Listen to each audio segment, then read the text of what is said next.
Break के बाद आप सभी का एक बार फिर स्वागत है। बढ़ते अगली खबर की ओर। घुसपैठियों के खिलाफ एमसीडी की बड़ी कार्रवाई। हर शुक्रवार को पेश होगी कार्रवाई की रिपोर्ट। दिल्ली के कोने कोने से तलाशे जाएंगे रोहिंग्या और बांग्लादेशी। बड़ी जानकारी आपको बता रहे हैं। स्कूलों में पढ़ रहे छात्रों का भी हो गया सत्यापन। घुसपैठियों के अतिक्रमण पर रोक लगाने की कवायद तेज हो गई है। बड़ी जानकारी आपको बता रहे हैं। घुसपैठियों के खिलाफ एमसीडी की बड़ी कार्रवाई। हर शुक्रवार को पेश होगी कार्रवाई की रिपोर्ट। दिल्ली के कोने कोने से तलाशे जाएंगे रोहिंग्या और बांग्लादेशी।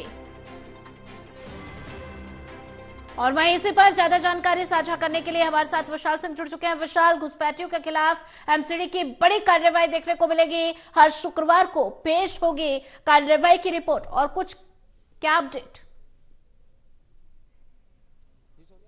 से राजधानी दिल्ली में रोहिंग्याओं और बांग्लादेशी घुसपैठियों के ऊपर जो कार्रवाई है वो लगातार की जा रही है। एलजी ने भी जो है आदेश दिए हैं, तो इसके मद्देनजर दिल्ली पुलिस भी लगातार दिल्ली के कोने कोने से जो घुसपैठियां हैं, रोहिंग्या हैं, उनको तलाश रही है, उनकी आइडेंटिटी जान रही है।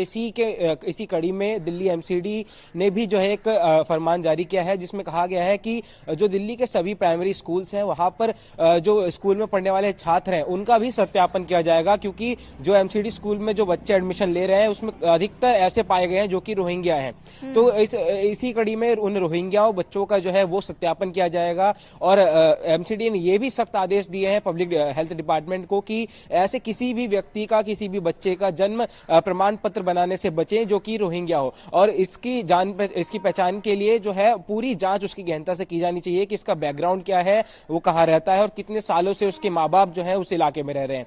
तो अब कहा जा सकता है कि रोहिंग्याओं और बांग्लादेशियों के खिलाफ सख्ती काफी तेज हो गई है, क्योंकि दिल्ली विधानसभा चुनाव के मद्देनजर भी ये मुद्दा काफी गरमाया हुआ है, जहां एक तरफ बीजेपी और कांग्रेस, आम आदमी पार्टी दोनों ही एक दूसरे पर रोहिंग्याओं को पालने पोसने का आरोप एक दूसरे पर लगा रही हैं। इसी के तहत ये बड़ी कार्रवाई एमसीडी की तरफ से की जा रही है। और एमसीडी में जिस तरह से आम आदमी पार्टी की सरकार है, तो कहीं ना कहीं आम आदमी पार्टी के लिए एक प्लस पॉइंट साबित हो सकता है।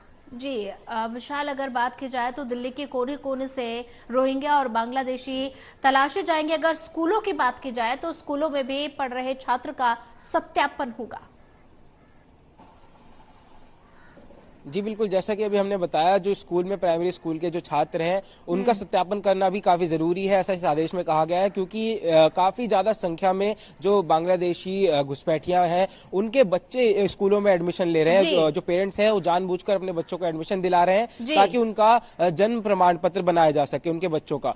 इसी के मद्देनजर ये ध्यान में रखते हुए एमसीडी ने फैसला लिया है कि सभी अधिकारियों को निर्देश दिए हैं कि जो बच्चे जिनका आनन फानन में जन्म प्रमाण पत्र बना है एमसीडी स्कूलों द्वारा, उसकी गहनता से जांच की जाए। और जो नए बच्चे एडमिशन ले रहे हैं उनकी भी पूरी जांच की जानी चाहिए कि उनका बैकग्राउंड क्या है, उनके माँ बाप कब से रह रहे हैं, उनके अगर दादा परदादा वो कहां से बिलोंग करते हैं। अगर कोई ऐसे में बांग्लादेशी या रोहिंग्या या घुसपैठिया पाया जाता है तो उस पर सख्त कार्रवाई की जाएगी। जी विशाल, ज्यादा जानकारी साझा करने के लिए आपका धन्यवाद।